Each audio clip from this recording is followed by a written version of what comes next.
코피안스크에서 러시아군 상황이 매우 심각합니다. 블라디미르 푸틴이 쿠피안스크 점령을 대대적으로 선언한 지 불과 몇 주 만에 도시에는 러시아 병사 100명도 남지 않았습니다. 우크라이나는 모든 점령군을 소탕했고 이제 도시를 완전히 해방시키기 위해 제거해야 할 병력이 약 100명 정도만 남았다고 전해집니다. 러시아는 푸틴의 악몽 같은 상황에서 병사들을 더 죽음으로 내몰고 있습니다. 우크라이나는 코피안스크 인근에 로봇 군대를 배치해 살상지대를 만들었습니다. 러시아는 1월 20일 쿠피안스크 주변에서 거점 탈환을 위해 여러 차례 필사적으로 시도했습니다. 러시아는 12월 이후 우크라이나 피해 복구에 힘쓰고 있습니다. 러시아가 코피안스크 북쪽에서 홀루비우카와 페트로파블리우카, 포돌리, 쿠체리우카를 공격하기 시작했습니다. 러시아는 남동쪽에서 도시로 진격하며 피샨의 스테포바, 노보실리우카, 쿠릴리우카에서 거점을 확보하려 했습니다. 러시아의 목표는 코피안스크포입니다. 하지만 전쟁연구소 Institute for the Study of War는 푸틴이 바쁘고 성공적인 1월 20일이 되길 바랐던 것에 대해 단호한 평가를 내렸습니다. 러시아군이 공세를 이어갔으나 진격하지 못했습니다. 분명한 질문은 왜 그런가 하는 것이고 그 답은 우크라이나가 코피안스크 주변에 러시아 군인들이 뚫고 나갈 수 없을 정도로 거대한 살상지대를 만들어 놓았기 때문입니다. 끝이 없어 보이는 드론의 바다도 마찬가지입니다. 러시아군이 공격을 시작하려면 이 드론들을 먼저 통과해야 하며 이 드론들이 코피안스크 살상지대를 만듭니다.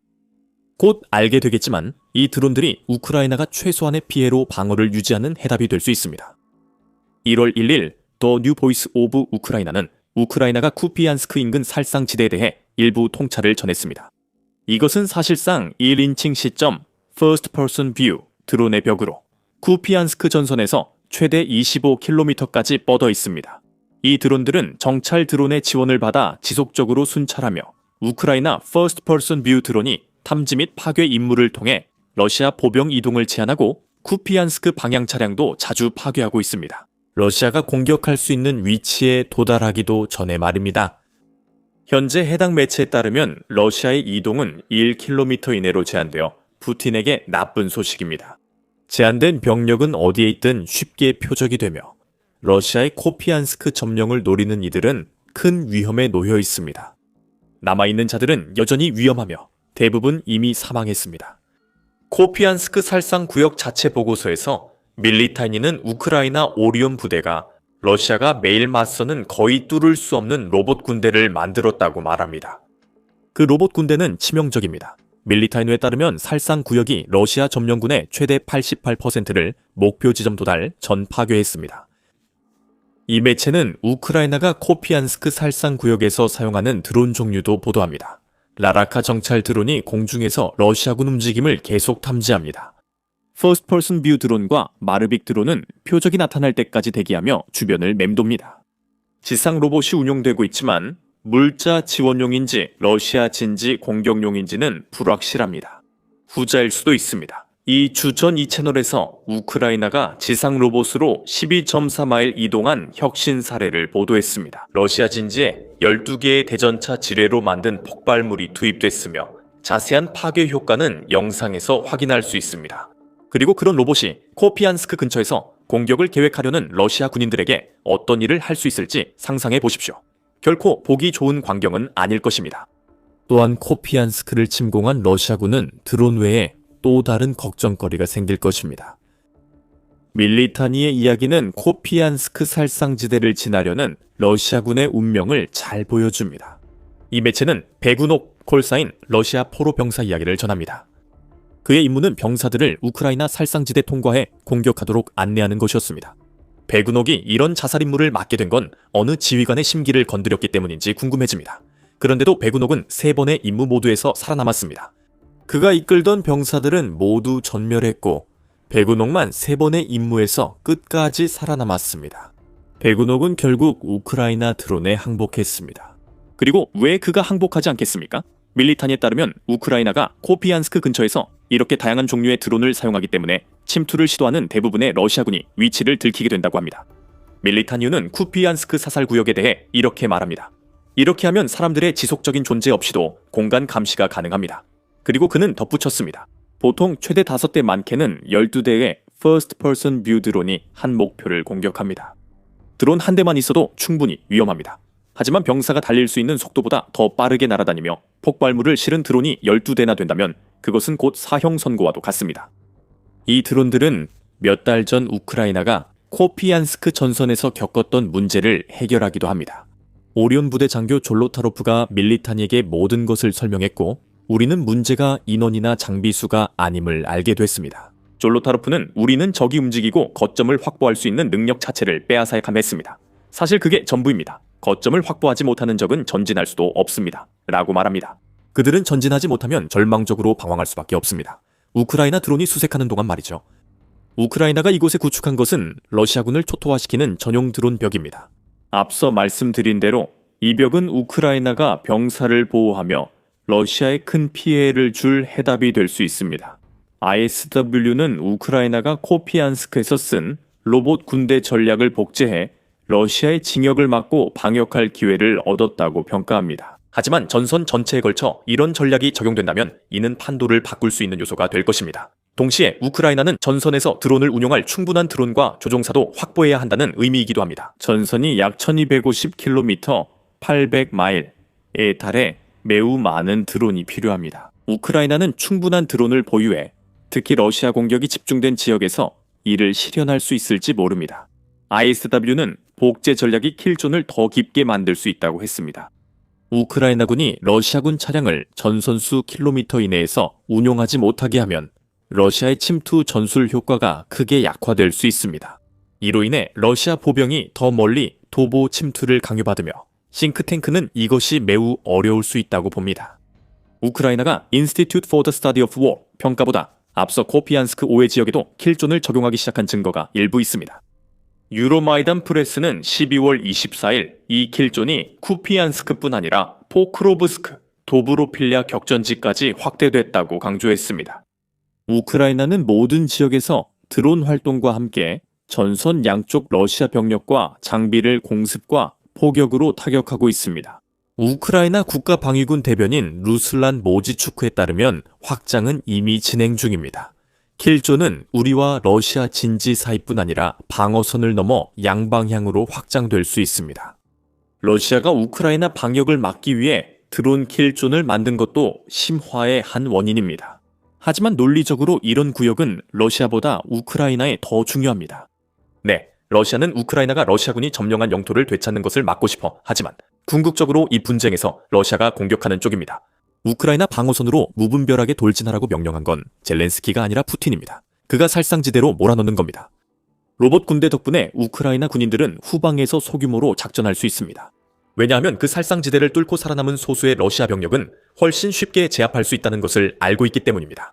그들은 드론 공격을 겨우 피했지만 이제 우크라이나 군인들이 집중 수색하는 지역에 들어갑니다. 우크라이나에게도 러시아의 살상지대는 위험하지만 우크라이나는 러시아보다 공격을 훨씬 더 신중하게 계획하며 성공 가능성이 높다고 판단될 때만 공격을 감행하는 경향이 있습니다. 우크라이나의 중거리 드론 도입은 러시아 살상지대 대응에 중요합니다. 불라바 람 IX 드론이 그 예입니다. 드론은 최대 100km, 62.1마일까지 이동할 수 있습니다. 러시아 드론 조종 본부가 확인되면 이 드론은 전투 지역을 무력화해 우크라이나 군의 방역을 돕는 길을 열 수 있습니다. 우크라이나 드론 방벽은 방어에 중요하며 확장 계획이 있다면 지금이 우선입니다. ISW는 최대한 많은 드론 확보가 중요하다고 말합니다.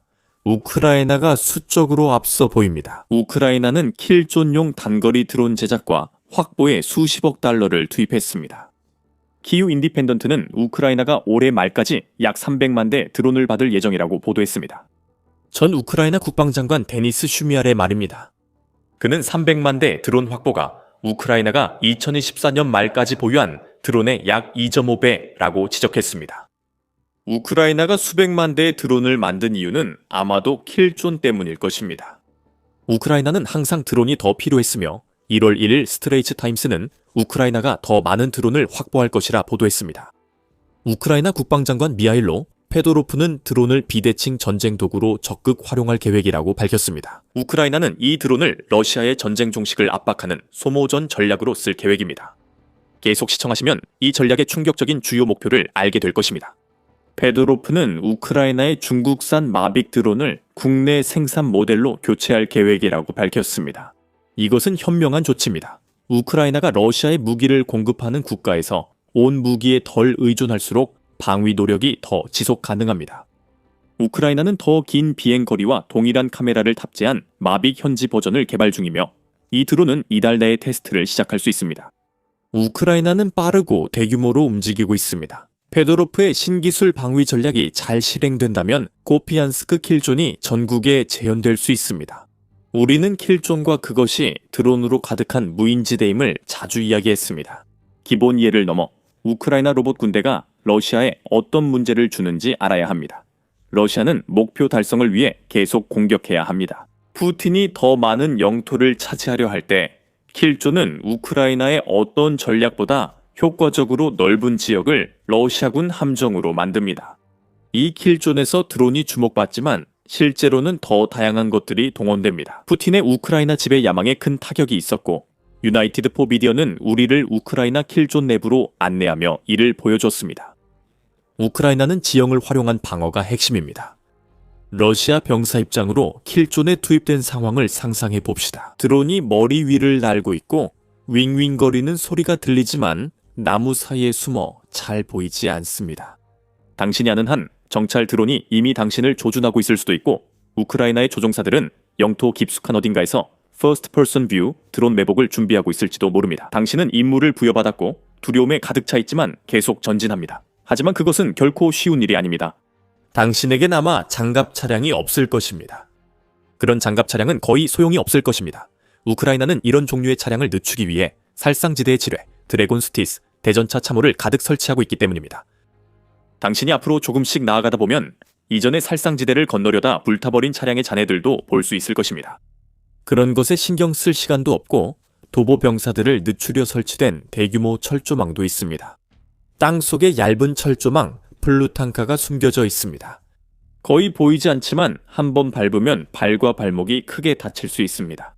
당신은 또한 이 살상지대에 만들어진 터널에 대해 들었을 것입니다. 그 터널에서 우크라이나 군인들이 당신이 전진하려 할 때 지켜보거나 매복 공격을 할 수 있습니다.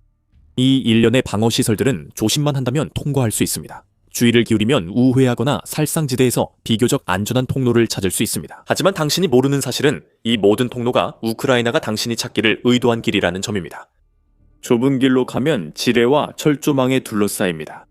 이제 돌아갈 수 없고 그때 특유의 윙윙 소리가 들립니다. First Person View 드론이 돌진해오며 우크라이나가 처음부터 지켜봤다는 사실이 드러납니다. 드론을 피하거나 격추해도 소용없습니다. 더 많은 드론이 올 것이기 때문입니다. 여러 드론을 동시에 상대해야 하며 승자는 오직 한 명이고 당신은 아닙니다. 이것이 바로 킬존입니다. 그리고 드론은 더 큰 퍼즐의 한 조각일 뿐이라는 것이 분명합니다. 유나이티드 포 미디어의 보도에서 나온 내용입니다. 쿠피안스크로 다시 시선을 돌리면 이제 그 이유를 이해할 수 있을 겁니다. 우크라이나가 그 도시 주변에 만들어낸 지옥 같은 전장은 러시아군의 최대 8%를 파괴하고 있습니다. 폴리티코에 따르면 러시아군이 공격을 시작하기도 전에 전선 20km에 혼돈의 회색지대가 생겼고 이곳에서 드론이 병사들을 사냥하고 있습니다. 부상자들은 대피시키기가 너무 어려워서 그대로 죽게 내버려지고 탄약과 식량, 물 같은 보급품도 전투 중인 병사들에게 전달하는 것이 거의 불가능한 상황입니다. 러시아는 이 살상지대에 적응하려 합니다. 1월 16일자 기사에서 포브스의 작가 비크람 미탈은 우크라이나의 살상지대가 주는 가장 큰 이점 중 하나는 러시아의 작전에 혼란을 일으킨다는 점이라고 언급했습니다. 교착 상태는 러시아군이 전진하다 파괴될 때 발생합니다. 하지만 러시아는 살상지대를 극복하기 위해 지상 로봇의 사용을 늘렸습니다. 현재 이 로봇들은 보급품을 운반하는 데만 제한적으로 사용되고 있습니다. 그리고 때때로 우크라이나 진지에 접근할 수 있다면 폭약을 설치하기도 합니다. 러시아는 살상지대를 피하려 소규모 5인 부대를 점점 더 많이 투입하고 있습니다. 이런 소규모 부대가 코피안스크 같은 도시에 도달한다고 해도 이것이 최선의 전략은 아닙니다. 그들이 할 수 있는 일은 참호를 파고 들어가 우크라이나군이 발견하기 전에 증원군이 오기를 바라는 것뿐입니다.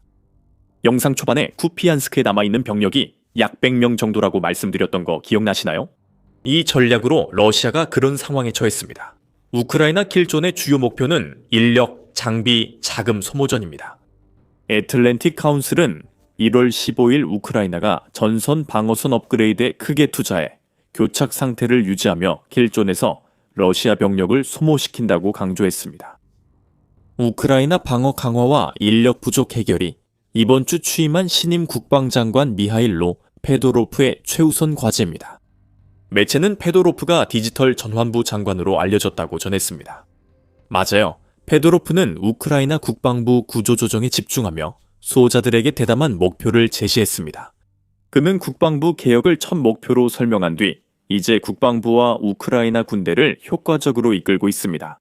페도로프는 2026년 우크라이나 드론 조종사의 목표와 매달 러시아인 1만 명 사살이라는 두 번째 전략 목표를 설정했습니다.